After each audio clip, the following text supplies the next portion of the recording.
You're listening to SMSF Connect podcast on iRadio Live that brings you programs covering a variety of genres under development.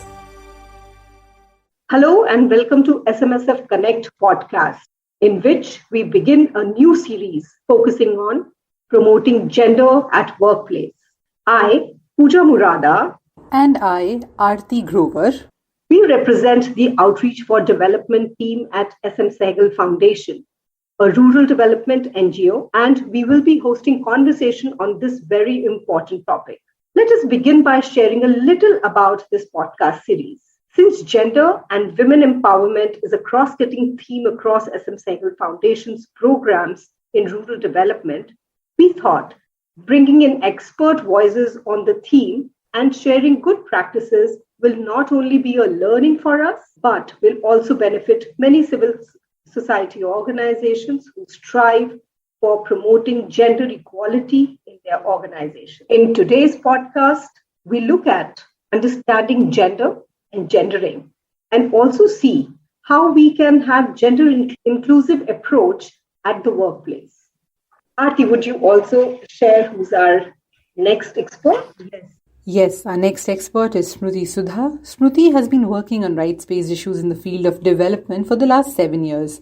She has been with CREA for the past 3 years, working with women's rights organizations in the areas of feminist leadership, young women's rights, sexuality, autonomy and decision-making, gender and sexual and reproductive health and rights. She also co-produces content for community radio programs that address various issues centering on gender and sexuality. Welcome Smriti. Thank you Aarti.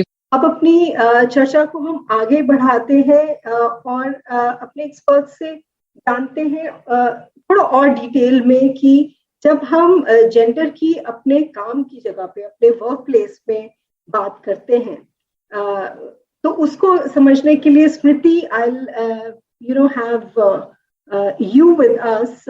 Smriti, you've been a part of several outreach programs. आपने काफी radio shows भी conduct किए हैं which is centering around gender and sexuality. तो आपके हिसाब से gender neutral language का जो स्कोप है, जो इम्पोर्टेंस है एक ऑफिस में, एक वर्क प्लेस में, वो क्यों जरूरी है और हमें किस चीज का इस बारे में ध्यान रखना चाहिए? एब्सोल्युटली। जेंडर न्यूट्रल लैंग्वेज तो एक कंपोनेंट है ही वर्क प्लेस में, पर before coming to gender neutral language मैं थोड़ा वर्क प्लेस को लेकर ही बात करूंगी। I wanted to throw light upon कि who is quote unquote allowed to work. एक तो घर से बाहर निकलने का हक किसको है, निकल के काम करने का हक किसको है, पैसा कमा के डिग्निटी के साथ काम करना, वो प्रिविलेज किसके पास है ना। तो वहां से फिर शुरू होता है कि हमारे वर्क प्लेस में कौन बैठा है। तो पहले ये होता था कि सिर्फ पुरुषों को हक था काम करने का, पैसा कमाने का, और एक हक भी था और एक प्रेशर भी था, है ना। एंड तो वर्क स्पेस में ज्यादातर हम पुरुषों को देखते थे। धीरे धीरे महिलाओं का जो नंबर है वो बढ़ने लगा वर्क प्लेस में। पर महिला भी वर्क स्पेस में कहाँ बैठती हैं उस पर थोड़ा मैं आगे आऊंगी। पर हम वर्क स्पेस में महिला पुरुष के अलावा बाकी जेंडर आइडेंटिटीज कितने हैं? क्या हम सिर्फ मेन और वुमेन को लेकर ही सीमित हो जाएं? पर उनके बारे में क्या, अगेन जो अपने आप को महिला या पुरुष के कैटेगरी में नहीं फिट देखते हैं, ये सोचना भी बहुत जरूरी है कि हमारे वर्क स्पेस में जो अभी महिला पुरुष तक अगर सीमित है तो क्यों सीमित है, और वहां पे कौन वेलकम्ड है एंड कौन नहीं है। राइट। अगर हमारे यहाँ ऐसे लोग काम कर रहे हैं जो अपने आप को महिला या पुरुष नहीं मानते हैं, क्या हमने उनके लिए वो एनवायरनमेंट बनाया है ताकि वो थ्राइव कर पाए, ताकि वो बिना किसी सोच के, बिना किसी मेंटल प्रेशर का काम कर पाए? या फिर मैं अगर महिलाओं का भी बात करूं, क्या हम उन महिलाओं के लिए वो कोहेसिव एनवायरनमेंट बना पाए हैं जहां पे वो बिना किसी रुकावट का काम कर पाए? और मैं यहाँ पे अगेन सभी महिलाओं के बारे में बात कर रही हूँ, ना सिर्फ एबल बॉडीड सवर्णा महिलाएं, सभी महिलाएं, डिसेबल्ड महिलाएं, दलित महिलाएं, सवर्णा महिलाएं, ट्रांस महिलाएं, सबके बारे में बात कर रही हूँ. We need to again think more about this questions. Gender neutral language को लेकर मैंने पहले भी थोड़ा सा एग्जाम्पल दिया था कि हम जेंडर आइडेंटिटीज के प्रेफरेंसेस को कितना ध्यान दे रहे हैं, हम उनको कैसे संबोधित कर रहे हैं.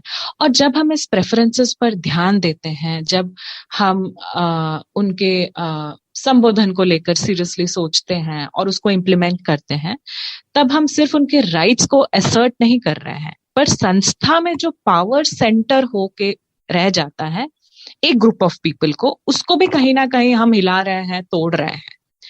ठीक उसी तरह जब हम संस्था में किसी को सर और मैम कहना छोड़ देते हैं, तब भी हम पावर को कहीं ना कहीं चैलेंज कर रहे हैं. और हम एक ऐसा एनवायरनमेंट बना रहे हैं जहां हम बोल रहे हैं कि हमारे लिए सब इक्वल है. देन ये सब वर्क एनवायरनमेंट जब हम बनाते हैं, ये कहीं ना कहीं पेट्रियार्की को चैलेंज करता है. Again another question that comes to our mind is decision making level पे कौन रहता है ना.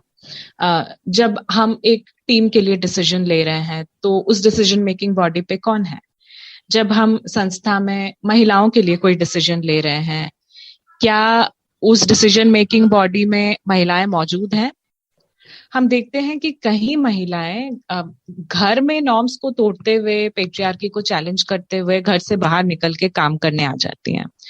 कभी कभी घर में भी डिसीजन मेकिंग का हक नहीं रहता है, पर वो जब बाहर आकर काम करती हैं, वहां पे भी उनके कई सारे कई सारे नॉर्म्स का सामना करना पड़ता है.